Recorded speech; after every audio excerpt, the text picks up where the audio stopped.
Okay, I'm going to mute everybody. Hope you don't mind. I'm Tim Quast. It is we're a little bit late. It's 2:32 by my clock on October 12th, and this is the Market Structure Edge demo and discussion. Once again, if you're new, if you haven't done this before, look, we want to answer as many questions as you can. So there are only two rules. Just mute yourself while we're talking about things, if you would, and then just ask questions. You can use the chat feature, you can interrupt us, whatever works for you, but please don't be shy about asking questions. A good chance for us to make something up. I'm kidding. And Brian Wilson, market strategist, key guy for both of the firms that I have run now for 18 plus years. Brian is a key individual, and he knows this data very well, and I think it's helpful to have another perspective. We drew straws to see who would have to go first, and it's me, but we're going to divide it up. So Brian has some points that he's going to cover. I can tell you the things I want to cover is how to know what's coming with Edge. Sometimes reminders are helpful. It's not a perfect platform. There isn't anything perfect, but it works pretty well. And if you use the math, you will at all times have a degree of understanding where the market is. It removes the mystery. And hopefully out of that, it's a profitable path for you too.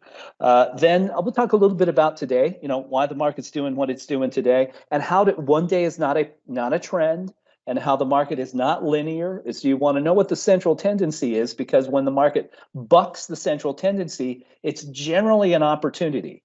If it's following the central tendency and that's going against you, then you want to be out of the way. We'll talk about that. And then the basics of entries and exits. Those are the things that I intend to cover in my half of this program. Let's see. Was there I thought I saw a question. Did I? And exporting this. Bob, thank you for that. We didn't find it. So a couple alert users pointed this out.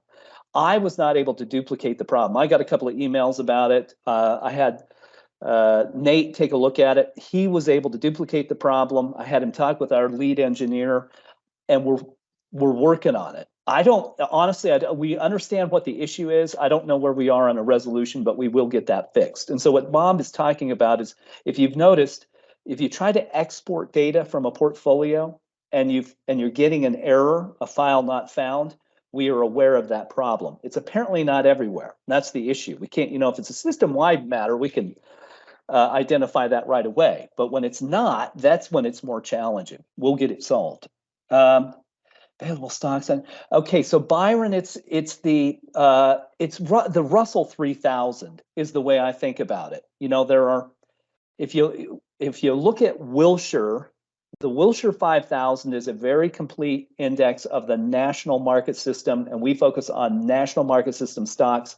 Those are ones that meet the criteria to be listed at the NYSE or NASDAQ, and they have 3,500 and about 25 in the Wilshire 5000, believe it or not. But that bottom 525 are micro caps, and the data deteriorate in those. Plus, they're only like 5 basis points of market cap, if that. So we really focus on the Russell 3000 because it's 99.7% of market cap. If we're missing something, let us know. We do our very best with our various data sources to keep current. But we miss things now and then. Several of you have asked about, couldn't we set up an S&P 500 portfolio? John, I know, John Cook, you've done this manually, I think. I think it's a pretty good idea. We license a bunch of data from S&P Global. So I've asked Nate to figure that out so we could keep one current.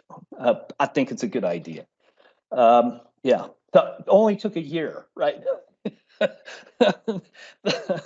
So we'll do that. Okay. Anything else before I launch into this? Your work. Okay. Yeah, Joe, mine worked too. I'm not having the problem. I tried it in multiple cases, different environments. I'm not having the issue. So I suspect it's some kind of incompatibility involving some update somewhere. that maybe Microsoft has pushed. We're very Microsoft centric, for better or worse. We know our programming, hosting, everything is Microsoft centric. We just did that. We doesn't mean we use Amazon Web Services and other stuff too, but Microsoft's kind of the core. Okay, how to know what's coming. This is, this whole idea of repetition is a good form of emphasis, so supposedly the best. I don't know about that. I want to just show you because and this for folks new and for veterans, that Edge will do a good job of giving you an opportunity. I didn't hear, and I try to keep up. I didn't hear many market prognosticators saying, oh, tech is about to lead a rally. I heard a lot of people talking about how the sudden surge in interest rates would probably harm tech. And certainly Edge told us something different. And I just want to point these things out. We could say, here's the big tech portfolio. This is on your dashboard. And some of tech, because tech is growth, growth stocks tend to bounce to 10. Value stocks tend to get to 5 and spend a lot of time at 5. It's a great way to sort them out. You can actually, do a dynamic portfolio to sort growth and value. We sort of do that with the momentum and low volatility portfolios. Those are designed to give you opportunities. There haven't been many in those, right? But if you looked at big tech, here, I think it was on October 2nd in a market desk note where I said, and I wasn't Brian Wilson pointed this out too, that tech had bottomed and supply was falling and was well below trend. And we looked at that, and the next day, demand's picking up. Supply did a little bit too, but it's not keeping pace. Demand is rising faster than supply. That condition still exists. The next thing is, where are we in the cycle? How long and how high can this go? Well, we might be running out. I don't know. We'll talk about that a little bit. But we could say, look, big tech is very likely to lead a market rally. It might not last long, but with tech playing such a major part of big institutional portfolios, the engine of the market, Mark Rowan, the CEO of Apollo Global Management, says we're all levered to 5 growth stocks and the Federal Reserve, that there's a high probability with these conditions that not only is tech going to rise, but it could take the whole market with it. Well, that's the nice thing to know. And, I'll go to a couple that we pointed out in particular, but then we go to the next thing. We could look at broad market sentiment. We're looking for as many probabilities that point in any direction as we can. And, right about that same time, broad sentiment bottomed. Now, supply is not great, and this will shorten the up cycle in most cases. If it continues down, that's a different matter. If demand rises and supply falls, then the market will continue to rise.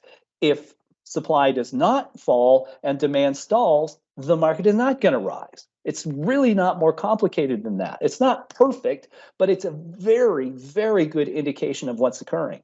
As good as anything I know. But there we had another thing. You could say, well, probably the whole broad market is likely to give us some gains. Statistically, every time in the data set that the market has been below that green line from a demand perspective, when demand gets too low, somebody reweights. That's what happens. And then it rises. It's not that that necessarily everybody's measuring the market behind the scenes the same way that we do, but we know mathematically that's a very high probability. And you could go look in the entire data set, go up here, look at the max data set, and look at what has happened every time that broad sentiment has dropped below that green line, and look to see if there are gains. They're not always awesome gains, but statistically, every single time there have been gains. Can change quickly. That's why the supply side is very important. Do I think that the market can offer the kind of booming returns that we've had at other points? Well, not if the supply side continues on this uptrend, where more than half of the supply in the market is artificial liquidity. I mean, that's an issue. By the way, if you're new, that this data set, this is the Reg SHO Rule 201 data set. It's the data set associated with the modified uptick rule, how the market is shorted. What are the rules that govern that? Well, you have to locate shares to borrow and so on, but that's only about 3% of it. Classic shorting is only about 3% of short volume. Nearly all of it is market making. It is the SEC's requirement that there be bids and offers of 100 shares for everything in the national market system. Byron, another reason we concentrate on that. We know that the rules and thus the algorithms and the mathematical models that we've built and the software all reflect those rules. So we have a high probability, a high confidence level that those data will be predictive and accurate, not all the time, if they're NMS stocks for that reason. But if you're making a market in NMS stocks, you have a requirement to be at the bid and the if you're going to make a two-sided market, engage in bona fide market making, then you're offering 100 shares to sell to people, and you're offering to buy 100 shares. Now, you may not, that's the minimum quote. The trades may be smaller than that. But if you're doing that, you can create stock, kind of like a Federal Reserve Bank. We'll just make some digital entries to increase the supply of money. There'll be some offsetting thing. The same thing will be true for these brokers. They'll have to have an offsetting value at risk. They have to square the books, but they can do that. So we're going to see all those fluctuations. And oftentimes, when demand peaks and begins to fall and supply correspondingly rises, what will the market do? It will decline, and we can know what's coming. If supply gets covered, this is almost the same. So we could conclude that right around the end of September, everybody covered their shorts who were market making and demand bottoms. Well, now we have a probability that the market rises. And I just want to point these things out because they're very effective so that we're always looking ahead to see what's coming. It's not perfect, but it's a very good way to think about the market. So then I want to point this out. We said, we can use screens to look at things. Maybe I'll just go over here. This is a good way to do it. If I go in here and look at AMD, just popped consistently, and I've traded AMD a bunch through yesterday. And oftentimes it's not true of every stock, and you could use, it's still a blunt instrument, and we will update Profiler once. There's so much all the time to do. We have a good plan in mind for that, but you could go profile what happens when AMD rises off of 1. And routinely, it's a pretty good way to go. If the demand begins to rise and supply is not keeping pace, well, AMD could give you pretty consistently around 10% in a few days. Well, it did that again, moving from about 100 to it was intraday. I think it was 110, 111. Well, there you go. And that is very consistently true. You might have to take a little risk in here. If you have a position with you protect yourself with a stop, but you lift the limit because I've got a chance of 10%, it's going to fluctuate. And so you can't think about that fluctuation. Just know what you know mathematically to be true, that if demand exceeds supply, the central tendency is the price is going to rise. When those conditions break down, it will be over. Let's look at NVIDIA, which is another one that sort of fits this bill. And we highlighted it in market desk notes. It's not that these are the only things. And of course, you could say, wouldn't you just know to trade NVIDIA? When? NVIDIA can give back all of its gains like that. And so you want to keep the gains and avoid those declines. Look how easy it is, really. When demand falls and supply rises, leave. And don't come back until those conditions change, because then you miss all of these declines. Then you can come back where demand rises and supply falls, and now you can capture gains. And you could, again, have a pretty good idea of what your return is going to be, 10 to 15% in NVIDIA. Those conditions are starting to break down in NVIDIA.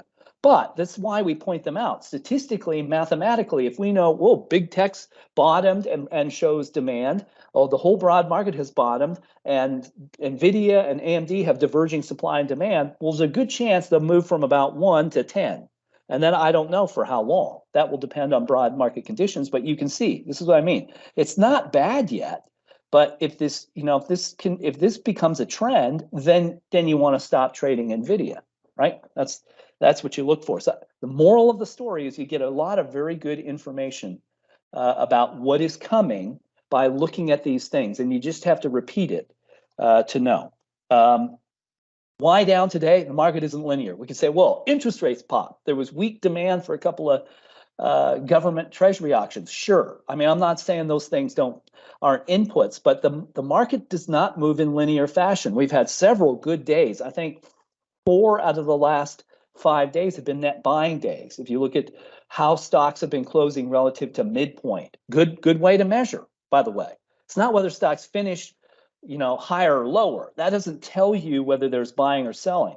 That close to 90% of orders in the marketplace, thanks to order types created by exchanges, are derivations of midpoint.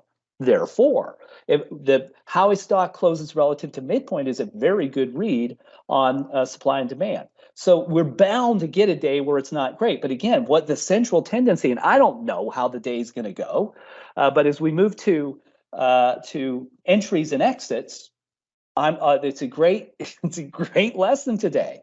I'm going to go with the central tendency.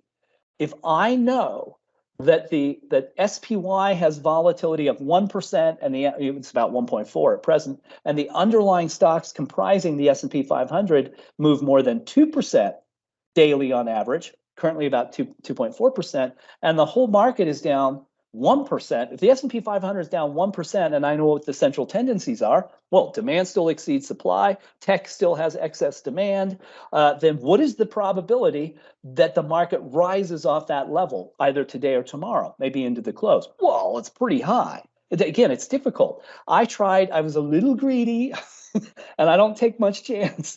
And so I put in a couple of orders for SPXL, and we weren't all the way there.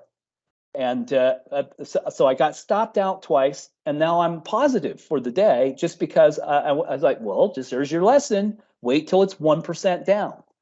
That's more for a leveraged instrument like SPXL, but then that turned out to be pretty good. I don't know. Again, like I said, I don't know where the market's going to go, but I bought that instrument with the S&P 500 down 50 points, and it's now down 34 points. And how would I know? Well, it's not, I'm not guessing. I have a mathematical basis for it. Once again, broad sentiment is not awesome, but it's rising. Tech still has excess demand, insufficient supply. I know what the volatility in the market is. We can look at low volatility is a pretty good read on SPY. Here's the volatility, and it's up a little bit in this group, but if you average this, it'd be about 1.5%.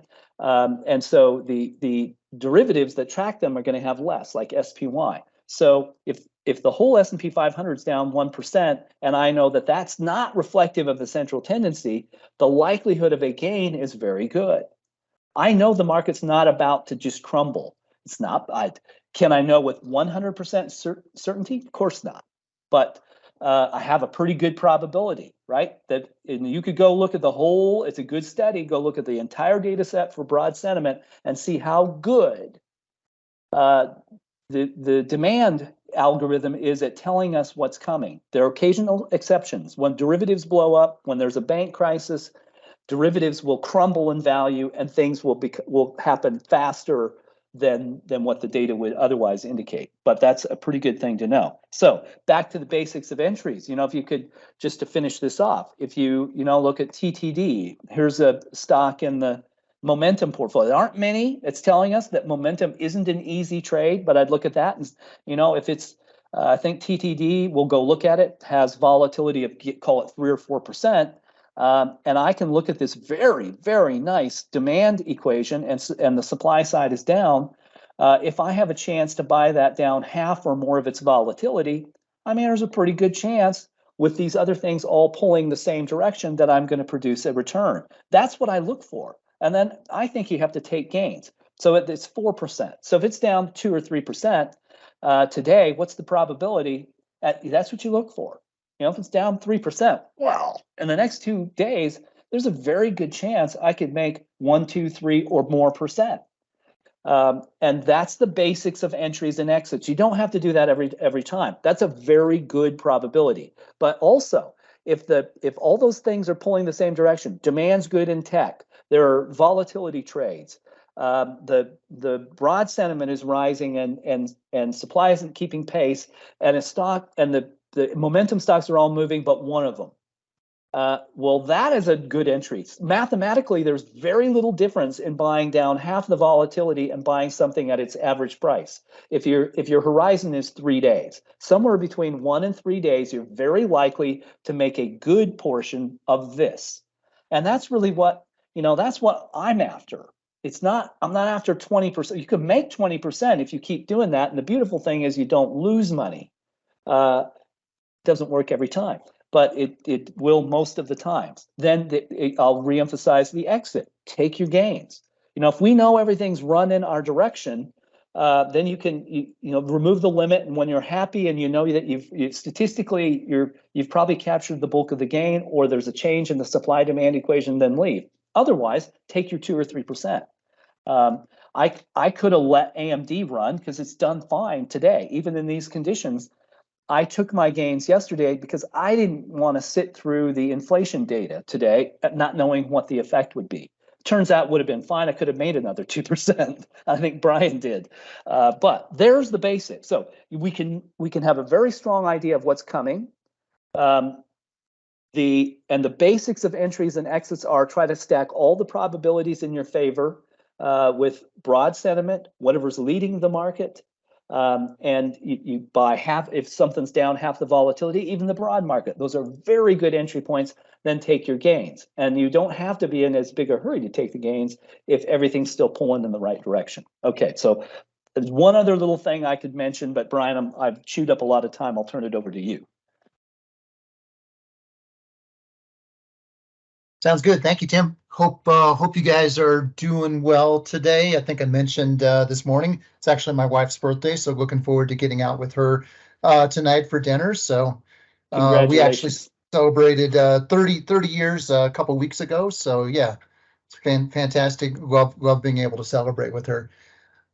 Just wanted to share a couple of things. One item is something that I had talked about a couple of weeks ago, just starting to track this a little bit more, and we're going to get a little bit of help from our mathematician to kind of look at this over time.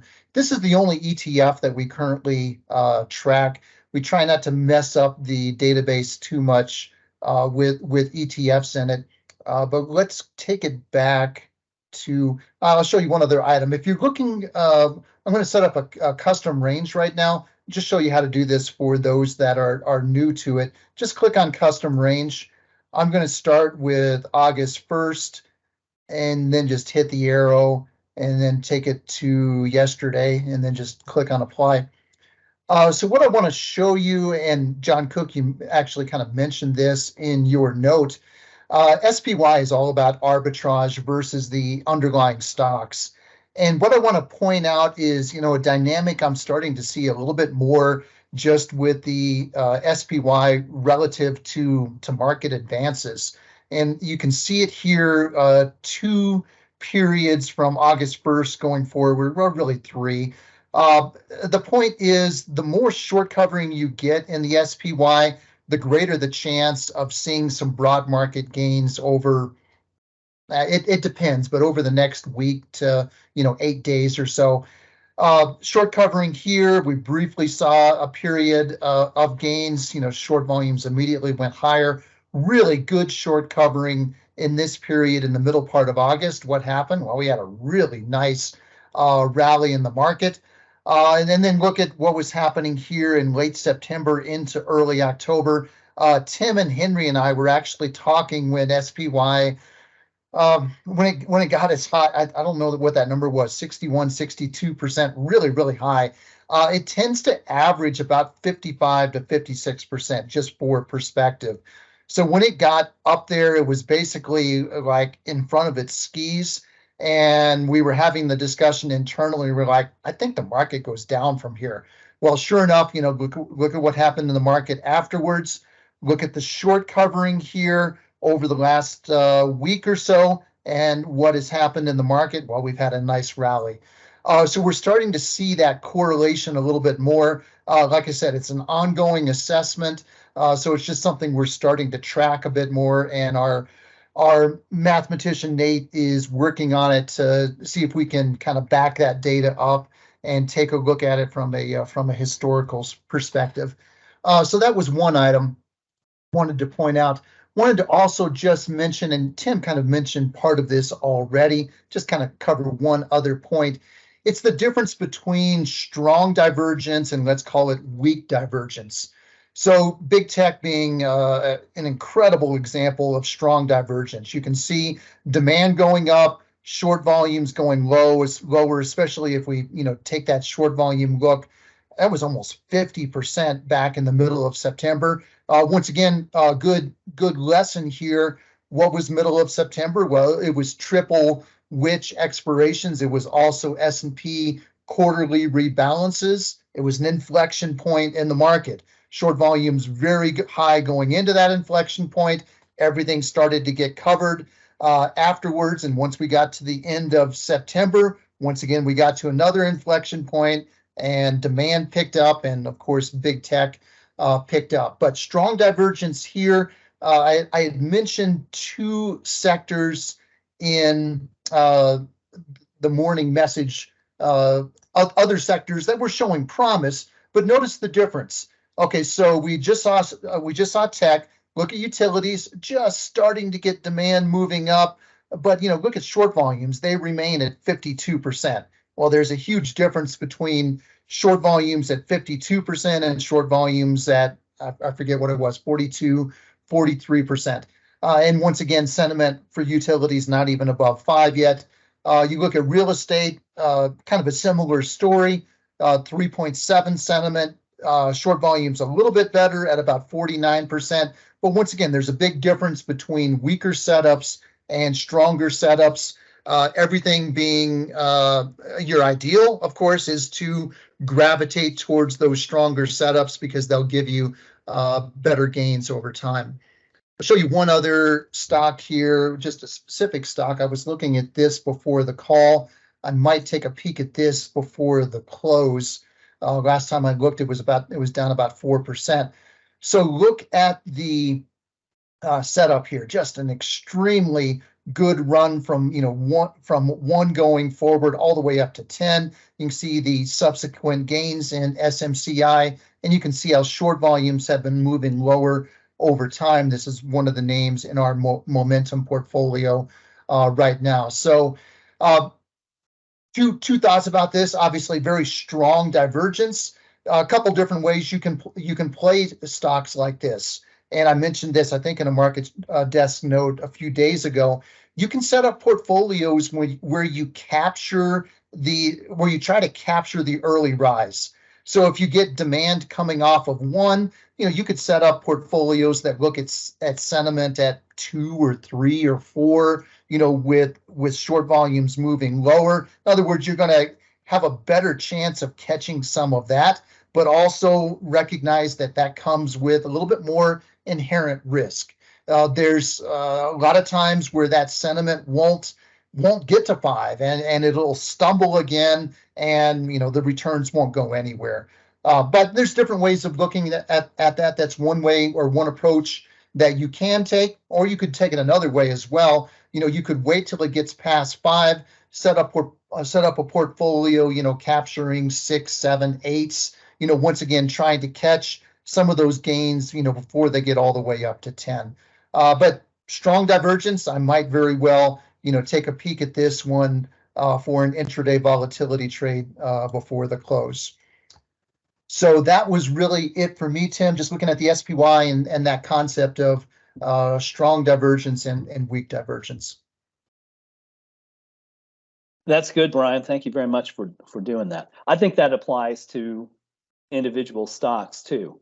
It's not. I'll frame it this way. When there are a bunch of stocks in the momentum or low volatility portfolios, by which I mean, 14's not a bad number. As Dan Eisenberg has pointed out, low volatility correlates pretty well to how the market does. But what I mean is, if they're okay, so let's say they're 20 and 20. There's a lot of opportunity both directions. And you look at the components and you say, well, how do I figure out which one or ones to trade? And I'll say they're all of a type. So it may not matter. But there are, if you looked at I may have to actually drop them down to recall. If you looked at Jabel Circuit, I think that's who this is. I mean, that's really good. That's a good divergence. And you look at one that isn't as good. I don't know if this will be the case here. Yeah, here's an example. So you would look at the two and say, well, JBL is much better because what's the name? Barry Norton, I know you love this stock. Vertiv had this, pretty high supply that's coming down.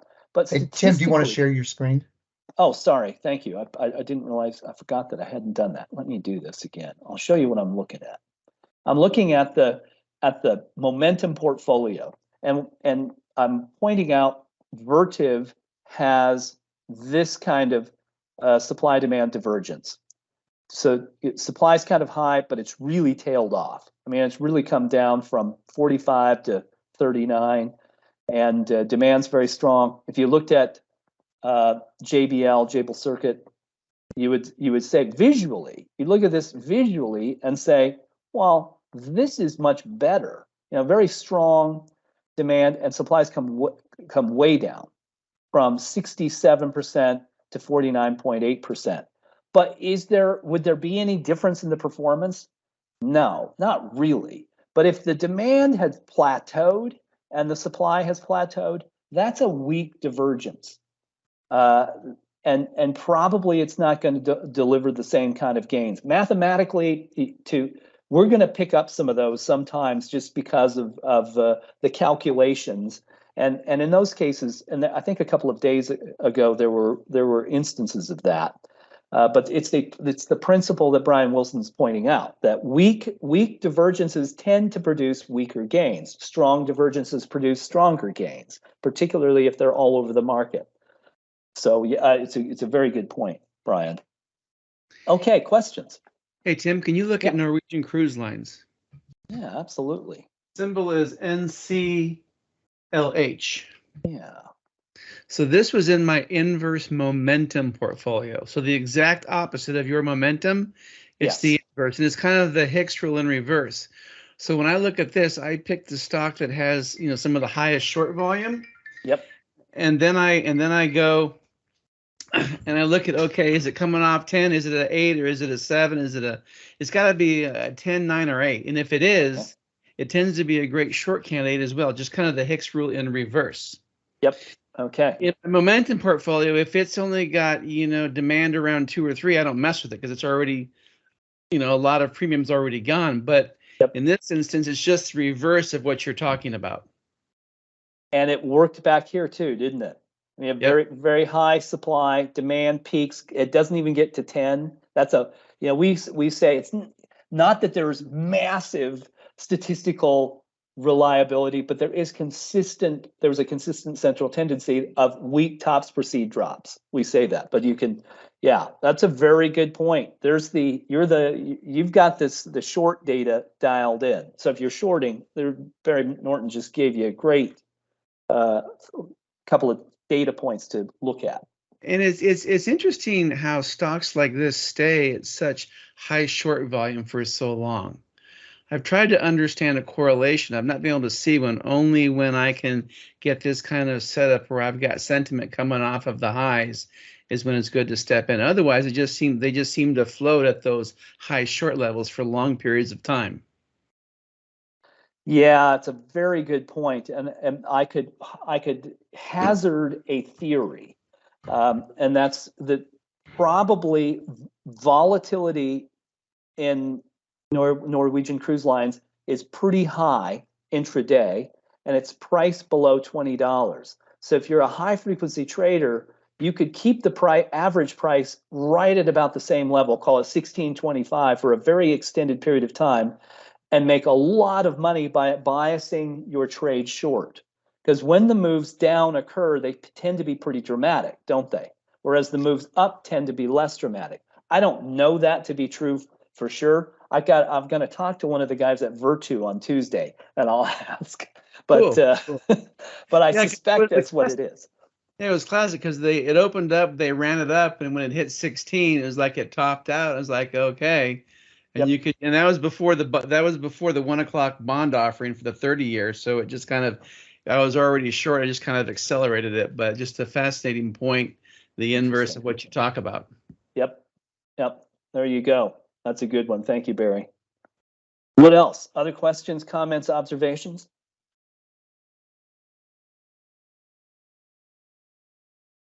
Question from Bob there that just came in, Tim.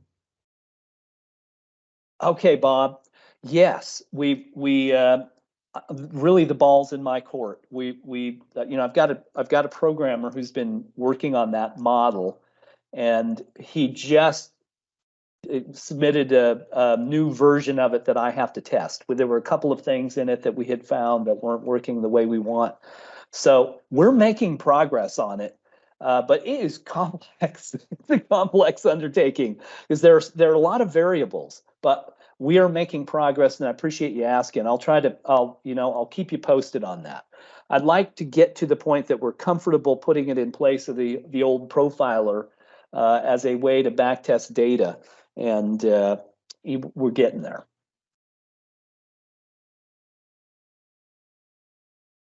All right. Anything else? Shall we call it good for this week? Any quick comment on what happens next? Brian, do you want to? I mentioned it in the note this morning, but just be aware of potential profit taking next week as we go into options expirations. So Yep. this is the type of setup that would lend itself to that type of trading. And anytime you're around expirations, there's always that potential for profit taking. But especially when we're coming off of a sentiment low, do we get enough demand to really take ourselves all the way through expirations? That's always a question. Yep. Yep. And if you wonder what options expirations are, here, I'll show you this really quickly if you're new, and we'll let you go. So go here to Using Edge, and I think if you click how it works, this will take you to, the landing page, and there are the calendars, the expirations calendar for 23 and next year's too. This data comes from the Options Clearing Corp, which is the principal source, and then we compile this for public company customers, and we tell them don't report earnings and so on during those periods if you can avoid it. But here's what's coming up: the 18th, 19th, and 20th. It's not one day; it's 3 that are expirations dates, and we'll be right into the beginning of the heart of Q3 earnings then too. Okay, I think that is a good stopping point. Thank you very much, everybody, for tuning in today. We'll do it again next week. Nice to see you. Always good to see everybody.